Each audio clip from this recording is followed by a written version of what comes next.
कोटि कोटि नमन।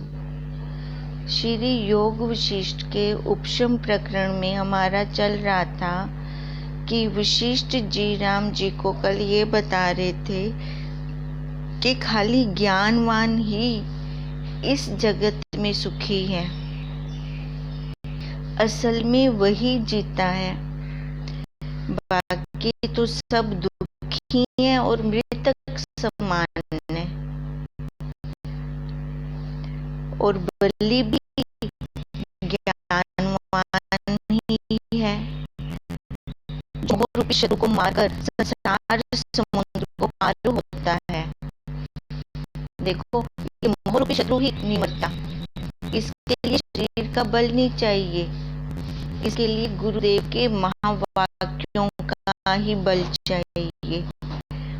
इसे ज्ञान संवेदन रहित जो संबित मात्र तत्व है उसमें स्थित हो वो, और वो तत्व एक है। एक भी कहने को आ रहा है क्योंकि एक के साथ दूसरा खड़ा है। अब इसलिए वशिष्ठ जी कह रही हैं, जो सब कलना से रहित है, हे राम जी उसमें तुम स्थित हो तो करते हुए भी अकर्ता होवोगे और पर ब्रह्म उदय होगा। अब कल यहीं पर हमने 88 सर्ग समाप्त किया था। वशिष्ठ जी बोले, हे राम जी, जिस पुरुष ने आत्म विचार कर अपना चित्त अल्प भी निग्रह किया है, देखो बात तो बिल्कुल सही है, जो आत्म विचार करेगा उसका चित्त अपने अंदर जाएगा, अपने स्वरूप से मुलाकात करेगा, वो बाहर से उसकी वृत्ति हट जाएगी। कहती है वह संपूर्ण फल को फिर प्राप्त होता है। कौन होता है? जो आत्म विचार करता है, और उसी का जन्म सफल है। ये मनुष्य शरीर हमने लिया है, भगवान जी को पता है कि ये अब छूट सकती है, इसलिए उन्होंने ये शरीर दिया। पर मनुष्य शरीर लेकर हमने किया क्या?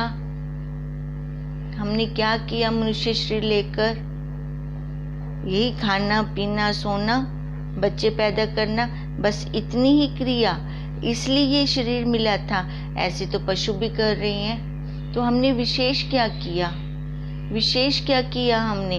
अगर हम अपने स्वरूप को, जो हम हैं, उसको भी ना जान सके तो हमारा ये जन्म तो ऐसे विफल हो गया। हे राम जी, जिस चित्त में विचार रूपी कण का उदय हुआ है, वह अभ्यास से बड़े विस्तार को पावेगा। कौन अभ्यास से विस्तार को पावेगा? जिसके अंदर विचार चल रहा है, थोड़ा सा भी विचार, और वो भी अपने तत्व का, अपने स्वरूप का। अगर जिसके अंदर ये विचार चला है वही पाएगा। हृदय में जो वैराग पूर्वक विचार उपजता है तो वह बढ़ता जाता है और अविद्या रूपी अवगुणों को काट डालेगा, और सब शुभ गुण आन उसमें आलय होंगे। जैसे जल से पूर्ण हुए ताल का सब पक्षी आन आश्रय करते हैं। हे राम जी, जिसको सम्यक ज्ञान प्राप्त होता है वह निर्मल बोध से यथा दर्शन होता है।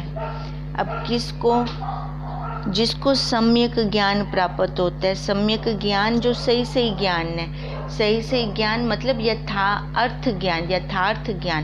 यथार्थ ज्ञान तो हमें अपने स्वरूप का है। अब जिसको ये सम्यक ज्ञान प्राप्त होता है उसी का चित्त निर्मल होता है। शुद्ध अंतःकरण ही उस जो अंतर्यामी देवता है उसके दर्शन कर सकता है, अपने स्वरूप के दर्शन कर सकता है। उसको इंद्रियां फिर चला नहीं सकती, क्योंकि उसने जान लिया ये माया है, विषय भोग क्या है? माया। और माया तो ठगती आ रही है जन्मों जन्मों से, तो वो यहाँ से फिर चलायमान नहीं होता। फिर इसलिए कहा है कि इंद्रियां चला नहीं सकती, जब तक स्वरूप का प्रमाद होता है तब तक आदि व्याधि दुख होते हैं। ये दुख अब कब तक है? जब तक हमने अपने स्वरूप को नहीं जाना। जब हमने अपने स्वरूप को जान लिया फिर ये सारे दुख भी खत्म। और जब स्वरूप में स्थिति होती है तब शरीर और मन के दुख वश नहीं कर सकते। वो तो असंग है हमसे। प्रारब्ध किसकी है? इस शरीर की। इस शरीर का सुख दुख है। मैं तो इसको देखने वाला हूँ, मैं तो इससे असंग हूँ, इससे अलग हूँ। जब अपने स्वरूप में स्थिति हो जाती है तो ये दुख हमें अपने अधीन नहीं कर सकते। दुख किसके हैं? शरीर के। मैं शरीर हूँ ही नहीं। जैसे बिजली को कोई ग्रहण नहीं कर सकता, तैसे ही पुष्टिकर मेघों को कोई पकड़ भी नहीं सकता। जैसे आकाश के चंद्रमा की पुष्टि में कोई नहीं पकड़ सकता और मूढ़ स्त्री चंद्रमा को मोह नहीं कर सकती, तैसे ही ज्ञानवान को कोई दुख वश नहीं कर सकता, क्योंकि वो जान जाता है कि ये किसका स्वरूप है, दुख किसका स्वरूप है। इस अनात्मा का। जो ये शरीर है इसको अनात्मा कहते हैं। और इस अनात्मा का क्या स्वरूप है? असत्य है, जड़ है, दुख रूप है। वो इसका है, मेरे तक उसकी पहुंच नहीं है। मैं चाहूँ तो वो दुख अपने तक पहुंचा सकता हूँ। हे राम जी, जो हाथी मद से मत है और जिसके मस्तक से मद झरता है और भंवरे उसके आगे शब्द करते हैं, उसको मच्छरों के प्रहार और स्त्री के श्वास नहीं छेद सकते। तैसे ही ज्ञानवान को विषयों के राग द्वेष नहीं चला सकते। ज्ञानवान को ज्ञानवान की उपाधि मिली कैसे? जब वो अपने स्वरूप में स्थित हुआ, फिर जाकर उसको ये उपाधि मिली। जिस हाथी के मस्तक से मोती निकलता है, ऐसे बलवान हस्ती को नखों से विदारने वाले सिंह को हिरन नहीं मार सकता। तैसे ही ज्ञानवान को दुख नहीं चला सकता, क्योंकि वो तो उससे असंग है। वैसे देखो, ज्ञानवान को दुख नहीं चला सकता, हम सबको दुख नहीं चला सकता। हम अपनी मूर्खता के कारण, जैसे कहते हैं ना, आ बैल मुझे मार, हम दुख को बुलावा देते हैं, परिस्थितियों को बुलावा देते हैं। नहीं तो उनकी कोई औकात नहीं है कि हमें दुखी कर सके। हम दुख अपने आप लेते हैं। लेना बंद कर दें। दुख कैसे आता है? बाहर की परिस्थितियों से। और वो परिस्थितियां कैसी आई? जो मैंने मान रखी हैं, माने कल्पना कर रखी है। माँ की, पत्नी की, बहन की, नानी की, दादी की, ये सारी हमारी कल्पनाएं हैं। वास्तव में हम कुछ भी नहीं है। जब बच्चा भगवान जी ने दिया तो उसने साथ में कुछ लगा दिया। ये माँ है, बहन है, दादी है, नानी है, कुछ उसने, भगवान जी ने कुछ लगाया। वो तो यहाँ पे हम मानते आए संसार में। जैसे हमें सबने मनवाया, हमने मान लिया, और यही मूर्खता है। अब जैसे हमने माना कि मैं माँ, बच्चे सामने आए, उनकी तरफ से कुछ भी मिला, अच्छा चाहे बुरा, तो देखो ये दुखी भी है, सुखी भी है, मानने से है। जबकि ये सारी हमारी कर्म भूमि है। ये शरीर जो मिला है, ये कर्म भूमि है। हम यहाँ पर अपने कर्म भोगने के लिए आए हैं। कर्म भोगने के लिए कोई ना कोई आकार तो चाहिए। जैसे हम कहते हैं, स्टील की चादर में कोई व्यवहार नहीं है। अब उस स्टील की चादर की केतली बनाएं, कुकर बनाएं, फिर जाकर हम कुछ बना सकते हैं। नहीं तो उसमें कोई व्यवहार ही नहीं है। ऐसे ही भगवान जी ने ये आकार दिया अपने कर्मों के व्यवहार को पूरा करने के लिए। आकार है तो व्यवहार है। वो उसका भुगतान करने आए हैं जो हमने कर्म बनाए हुए हैं। क्या हम वो भुगतान कर रही हैं कि हम साथ के साथ और कर्म भी बनाई जा रही हैं? अब ये सजगता कौन रखेगा? ये सजगता हमें स्वयं रखनी है। इसलिए कहते हैं तैसे ज्ञानवान को दुख नहीं चला सकता। अब जिसने ये सजगता रख ली, कल्पना को छोड़ दिया, देखो जो है ही नहीं उसको छोड़ने में क्या मुसीबत है? ये तो हमारी कल्पना है ना, कल्पना से ही सारी उपाधियां मैंने हासिल की हुई है ना। नहीं तो सामने के खड़ा दो, कौन बताएगा कि ये माँ है, बहन है, दादी है, नानी है? पर मेरी बुद्धि के अंदर तो दृढ़ है, मैं माँ हूँ, मैं पत्नी हूँ, मैं बहन हूँ। ये खुद हमने मान रखा है। जो मैंने खुद माना है वो मैं जब खुद छोड़ूंगी तभी मैं स्वतंत्र होऊंगी। अब यही गुरुदेव कहते हैं ज्ञानवान को इसलिए कोई दुख ही नहीं होता क्योंकि उसने अपनी कल्पना ही छोड़ दी, मन के संकल्प विकल्पों को देखना शुरू कर दिया। ये मैं नहीं हूँ, ये मैं नहीं हूँ, ये मैं नहीं हूँ। अगर वैसे नहीं आता तो नेति नेति कर ले। नेति नेति करते करते भी हम वहीं पहुंचेंगे। सर्वांग योग में तो साफ कह दिया, वेदों की नेति का शेष वस्तु की उपलब्धि। वो नेति नेति वेद भी कह रहे हैं वो इतना नहीं है, वो इतना नहीं है। नेति नेति करते करते जो शेष बचता है वही वस्तु है, वही अपना स्वरूप है, वही हम है, वही हमारा आपा है। इसलिए ज्ञानवान को दुख नहीं चला सकता। जिसके फुतकार से वन के वृक्ष जल जाते हैं, ऐसे सर्प को दादुर नहीं ग्रास कर सकते। तैसे ही ज्ञानवान को राग द्वेष नहीं चला सकते। जैसे राज सिंहासन पर बैठे राजा को तस्कर दुख दे नहीं सकते, तैसे ही जो ज्ञानी स्वरूप में स्थित है उसको इंद्रियों के विषय दुख नहीं दे सकते। क्योंकि हर इंद्रिय अपने अपने धर्म में रत है और वो अपना ही काम कर रही है। विषय हमें दुख नहीं देते। जब हम विषयों की अति कर देते हैं तभी हम दुखी होते हैं। अब आंख का क्या धर्म है? देखना।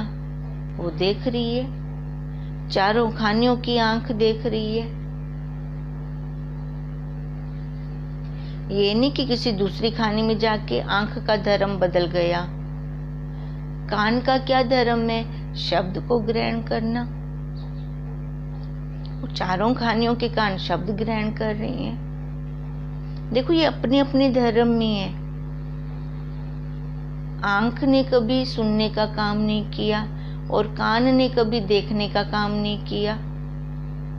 तो ये जीव ही एक ऐसा है जो अपने धर्म को छोड़कर दूसरों में जाके टक्कर मारता है, तभी तो वो दुखी होता है।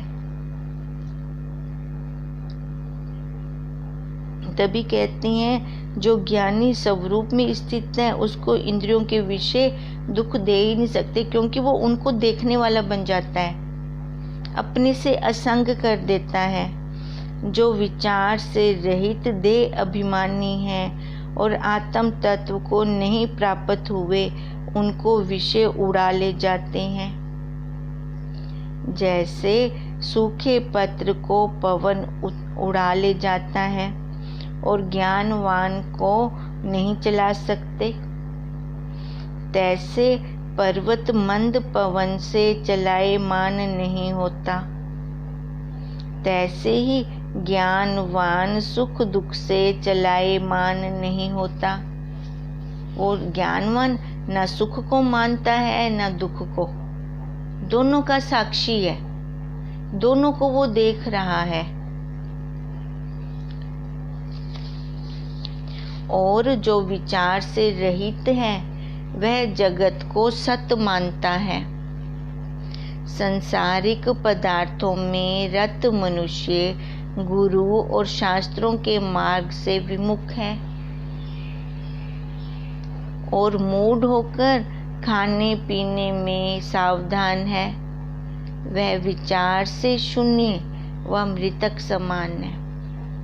उसकी दृष्टि कहाँ है? जो संसारिक पदार्थों में रहता है, इस शरीर पर। इसको अच्छा दे दूं, इसको अच्छा पहना दूं, इसके लिए अच्छा से अच्छा करूं। आगे किसने देखा है? जो कुछ है मैं इसके लिए अभी कर लूं। इसके लिए मतलब शरीर के लिए। अब देखो, जो ज्ञानवान है वो क्या शरीर के लिए नहीं करते? वो भी करते हैं। और जो अज्ञानी है, मूढ़ है, वो भी इसके लिए कर रही हैं। तो दोनों में डिफरेंस क्या है? दोनों में अंतर क्या है? अब दोनों में अंतर यही है कि अज्ञानी मोह करके इसकी कर रहा है। नहीं तो देखो, सबको देखो, चाहे वो ज्ञानी है चाहे अज्ञानी, सुबह से इसके लिए, इस शरीर के लिए करना शुरू कर देते हैं और रात तक भी इसके लिए ही करते रहते हैं। पर दोनों के कर्मों में अंतर कितना? क्योंकि अज्ञानी मोह से इसका पालन कर रहा है और ज्ञानी साधन समझ के कर रहा है। क्योंकि ये साधन है अपने स्वरूप तक हमें पहुंचाने का। तो साधन तो भाई हमें सही रखना पड़ेगा। अब साधन सही होगा तभी हमारी वृत्ति जुड़ेगी। नहीं तो देखो, जब सिर दर्द हो रहा होता है, पेट दर्द होता है या कोई और प्रॉब्लम होती है इस शरीर को, तो हमारी वृत्ति में विक्षेपता आ जाती है। वृत्ति साथ नहीं देती हमारे स्वरूप की तरफ जाने को। तो गुरुदेव कहते हैं, तो अपने साधन की सांभ रख। फिर ज्ञानवान इसको साधन समझ के करते हैं। उसको यह विचार कर्तव्य है कि मैं कौन हूं। अब ज्ञानवान जान रहे हैं। अब जैसे गाड़ी हमारी साधन है एक जगह से दूसरी जगह पर जाने के लिए, वो गाड़ी मैं नहीं हूँ। ज्ञानवान ऐसे जान रही हैं कि ये शरीर साधन है हमारा। मैं कौन हूँ? मैं सत्य हूँ, मैं चित्त हूँ, मैं आनंद रूप हूँ। देखो, बिना आकार के भी हम ज्ञान प्राप्त नहीं कर सकते। अब गुरुदेव जी भी हमारे लिए आकार धार के आई हैं। आकार में ही ये गला रूपी यंत्र लगा है, तभी तो हमें वो महावाक्य दे पाते हैं। तो उनके आकार को भी नमस्कार है। पर वो गुरुदेव हमें टिकाते कहाँ है? तत्व पे। तत्व पे टिकाते हैं। आकार लेकर ही आकार से हमें छुड़वा रहे हैं। अब ये शरीर भी आकार वाला, ये आकार वाला ही इस आकार को छोड़ रहा है, क्योंकि इसके अंदर वो पुर्जा लगा हुआ है ना, बुद्धि रूपी पुर्जा, अंतःकरण रूपी बॉक्स, जिसके अंदर वो 4 पुर्जे हैं, मन, बुद्धि, चित्त, अहंकार। अब उसी अंतःकरण से ही देखो ये वाणी बोल रही है। आप अंतःकरण से ही, कान देखो उससे शब्द ले रहे हैं, सुन रहे हैं। अंतःकरण वाले बन के बैठे हैं हम। पर मैं जान रही हूं, जानकर इसको अपने से असंग कर दें, अपने से अलग कर दें। तभी कहते हैं कि वो जानकर विचार करता है। विचार ही उसका कर्तव्य है कि मैं कौन हूँ, यह जगत क्या है, कैसे उत्पन्न हुआ और कैसे निवृत्त होगा। तत्वज्ञ गुरुदेव के बिना हमारा कल्याण हो ही नहीं सकता। उन्होंने हमें हमारे आगे ये राज खोले। नहीं तो उठाओ शास्त्र तो अवेलेबल है मार्केट में, समझ में नहीं आते क्योंकि बुद्धि नहीं खुली। बुद्धि कौन खोलता है? गुरुदेव खोलते हैं, वही बुद्धि के वल निकालते हैं, वल भी निकाल देते हैं और हमें पता भी नहीं चलता। तभी ऐसे गुरुदेव को नतमस्तक होने को दिल करता है श्रद्धा से। तभी बार बार वाहे गुरु वाहे गुरु वाहे गुरु, क्योंकि गुरु ने हमें कहाँ से उठा के कहाँ पहुंचा दिया। नहीं तो संसारियों को देखें कैसे जल रहे हैं, तप रहे हैं, और तो और उनको भक्ति करनी भी नहीं आती। अब भक्ति भी हमें हमारे गुरुदेव ने कैसे सिखाई, कैसे करनी है। दोनों रूप उसी की है, साकार भी निराकार भी, पर करें कैसे, समझ कैसे बढ़ाएं। हम तो वहां पर भी राग द्वेष खड़ा कर देते हैं। मैंने इतना चंदा दिया मंदिर में, मैं ज्यादा बड़ा। देखो कैसे गुरुदेव ने हमारे वल निकाले। बड़ा कौन? जो ज्ञान में बड़ा, विचार में बड़ा। जिसके पास पैसे ज्यादा है वो बड़ा नहीं है, वो तो छोटा ही है, वो तो चौकीदार है, सांभ कर रहा है उनकी।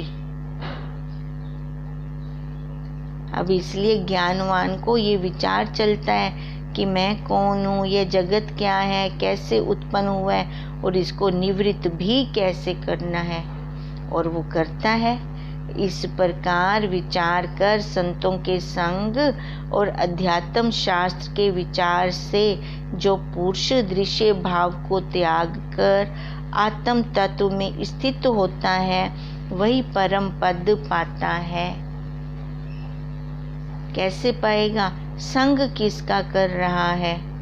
संतों का, फिर अध्यात्म शास्त्र का।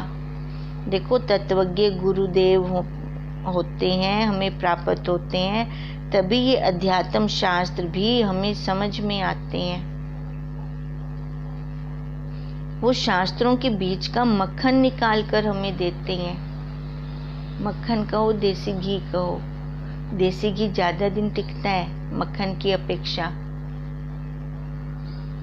वो ऐसा निचोड़ निकाल कर हमें देते हैं कि हमारी बुद्धि खुल जाती है, फिर तभी हमें शास्त्र समझ आते हैं।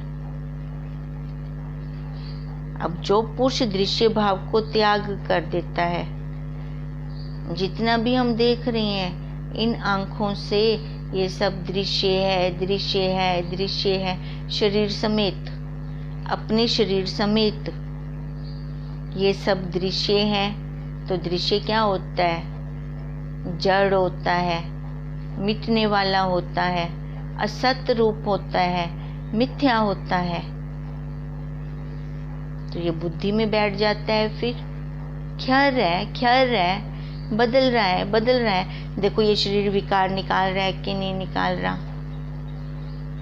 कैसे निकाल रहा है, दिखता है हमें अब, क्योंकि गुरुदेव ने हमारी आंख का ऑपरेशन कर दिया। अब हमें ये दिखाई देता है। जैसे दीपक के प्रकाश से पदार्थ पाया जाता है। अब जो दृश्य भाव का त्याग करेगा तो आत्म तत्व में वो स्थित होगा, और वही आत्म तत्व में स्थित होना परम पद पाना है। परम पद को पाएं। जैसे दीपक के प्रकाश से पदार्थ पाया जाता है,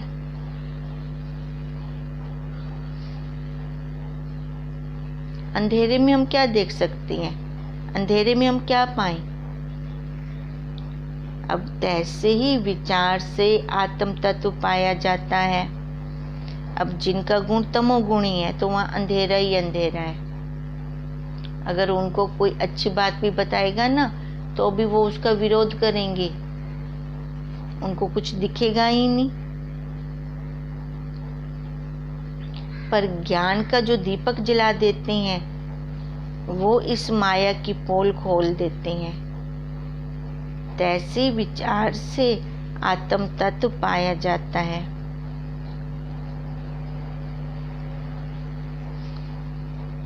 हे राम जी, जिसको शास्त्र विचार से आत्म तत्व का बोध होता है वह ज्ञानी कहलाता है और वह ज्ञान ज्ञेय के साथ अभिन्न रूप है। ज्ञान ज्ञेय जो उसका विषय है वो दोनों एक में एक हैं, जो वो स्वयं में दोनों एक में एक हैं। अध्यात्म विद्या के विचार करके आत्म ज्ञान प्राप्त होता है। जैसे दूध से मथकर मक्खन निकाला जाता है, तैसे ही विचार से आत्म ज्ञान प्राप्त होता है। विचार से हमें प्राप्त होगा आत्म ज्ञान, और कोई हमें उपाय नहीं है। इतना इसको खिला के दिखा लिया तो क्या बना, इतना रूप इस आंखों को दिखा दिया तो आंखें थकी नहीं। कानों ने बचपन से लेकर अब तक कितने शब्द सुने तो क्या बना। तो इतना इतना इतना सभी इंद्रियों से लेकर भी इसका जब कुछ बना ही नहीं, तो बिना इंद्रियों से वो जो अपना साक्षी स्वरूप है एक बार उसमें स्थिति बना लें, शायद हमारा कुछ बन जाए।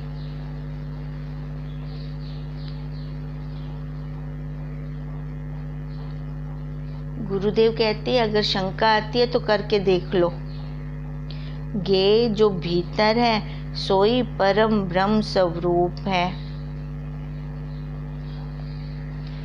अब कहते हैं अब जैसे दूध से मथकर मक्खन निकाला जाता है, तैसे विचार से आत्मज्ञान हमने निकाला।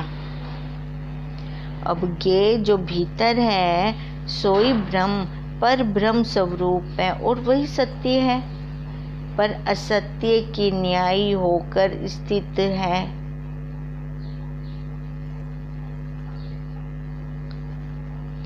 वही सत्य, पर हम सत्य को ना देखकर असत्य को देख रही हैं, इस शरीर को देख रही हैं। ज्ञानवान उसको पाकर तृप्त होता है और जीवन मुक्त होकर अपने आप में प्रकाशता है।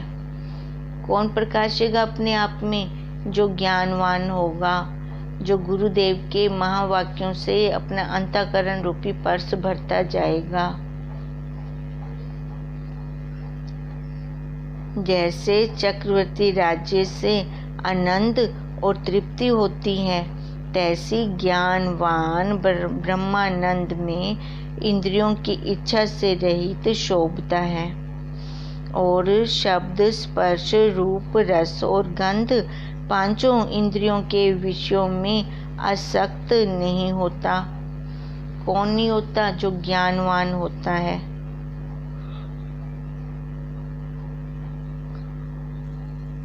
सुंदर राग, तंत्री के शब्द, स्त्रियों के गाने और कोकिला पक्षी और गंधर्व गंधर्वी आदि के जो गायन है उनमें वह आसक्त नहीं होता।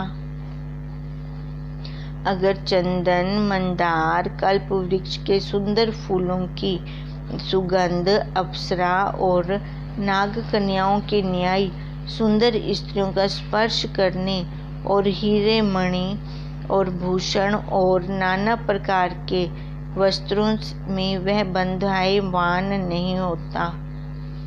कौन? जो ज्ञानवान है। जैसे चंद्रमा सुंदर और शीतल है, परंतु सूर्यमुखी कमलों को विकास नहीं कर सकता, तैसे ही सुंदर स्पर्श ज्ञानी के चित्त को हर्षवान नहीं करता।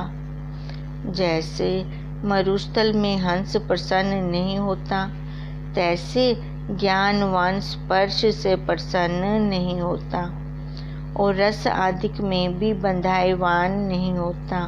दूध, दही, घृत आदिक रस, भक्ष्य, भोज्य, लेहा और चोक्ष्य यह चारों प्रकार के भोजन और कटु, तीक्ष्ण, मीठा, खारा आदि जितने रस हैं उनकी इच्छा ज्ञानवान नहीं करता।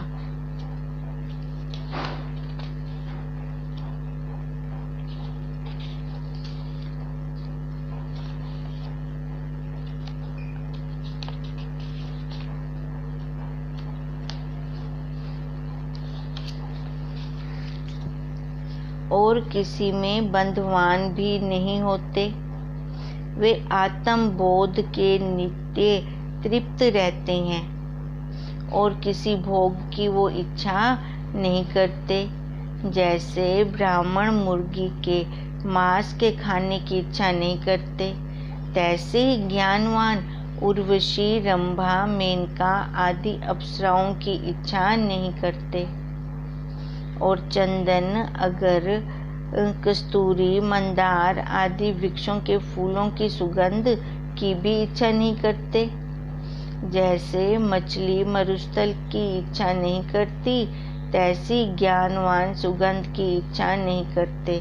देखो, जैसे मछली मरुस्थल की इच्छा नहीं करती, अब उसको पता है अगर मैं मरुस्थल की इच्छा करूंगी तो मर जाऊंगी। अब ज्ञानवान को भी अब ये पता है कि जो अगर मैं इन विषयों की इच्छा करूंगा तो जीते जी मरा हुआ हूँ, मर जाऊंगा। क्योंकि पहले मैं जी नहीं रहा था अज्ञान काल में, मैं पहले भी मर रहा था। सुंदर स्त्रियां, बाग, तालाब, नदियां इत्यादि जो रूपवान पदार्थ हैं, तिनकी इच्छा ज्ञानवान नहीं करते।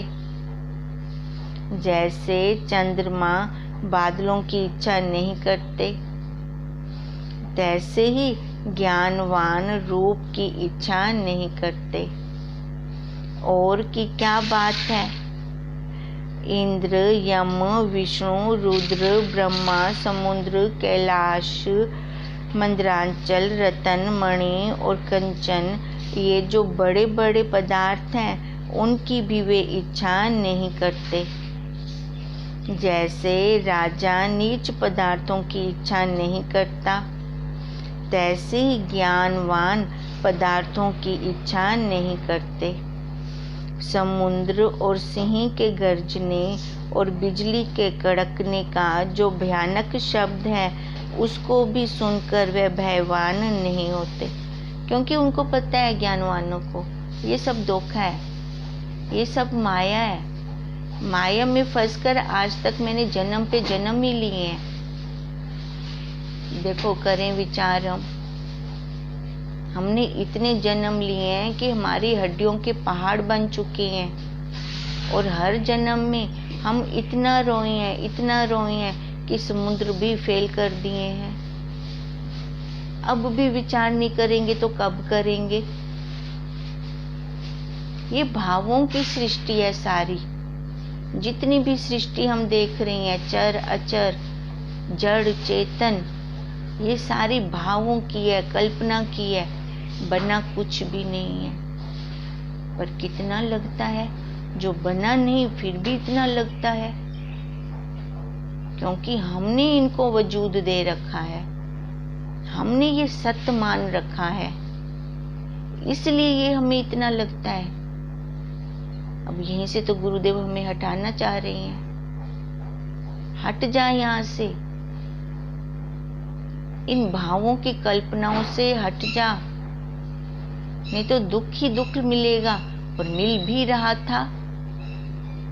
जब विचार किया फिर जाकर वो तृप्ति आई, संतोष आया।